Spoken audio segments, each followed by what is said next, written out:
il a désorganisé le système de défense d'Israël la veille de l'attaque. Donc, c'est-à-dire, expliquez. C'est-à-dire, il y avait une fête juive et il a donné instruction aux soldats qui gardaient la frontière d'aller rentrer chez eux pour faire la fête et de ne pas rester à leur affectation habituelle. Quelles sont les sources de cette information? Ça a été publié dans la presse israélienne en détail. Donc on le retrouve dans Haaretz. Dans Haaretz et dans bien d'autres journaux israéliens. Donc, ça, ce sont des faits avérés.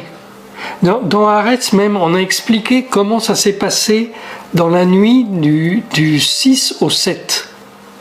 Alors, on nous explique que vers minuit, il y a eu une première réunion des responsables de la sécurité. Alors, quelques-uns, pas tous, mais ils se sont téléphonés et ils ont dit il se passe quelque chose en ce moment, à la minute, là, à Gaza, et il y a un risque d'être attaqué.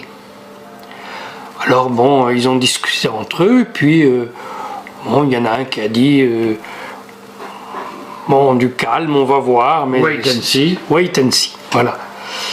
Et puis il y a une deuxième réunion à 3h du matin, sous la présidence de Ronen Bar, le chef du contre-espionnage, le Shin Bet. Et donc là, tout le monde vraiment s'affolait, il se passe quelque chose, ils vont nous attaquer, c'est pas des blagues. Et Ronen Bar a dit non, c'est pas grave, on peut vous le dire, nous on sait tout, c'est pas un problème. Et à 8h du matin a commencé la réunion que Ronen Bar avait convoquée de tous les chefs de tous les services de sécurité israéliens qui étaient au siège du Shin Bet. Et là, on a bien fermé les portes et ils ont discuté jusqu'à 11h du matin pour savoir ce qu'ils allaient faire. Mais l'attaque, elle a commencé à 6h30.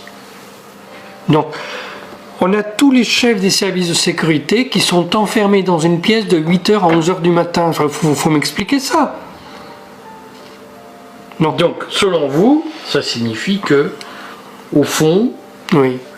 Les Israéliens, en tout cas certains Israéliens, Netanyahou par exemple, souhaitaient cette attaque ou l'attendaient. Ça veut dire que Benjamin Netanyahou et Ronen Bar ont volontairement laissé faire cette attaque.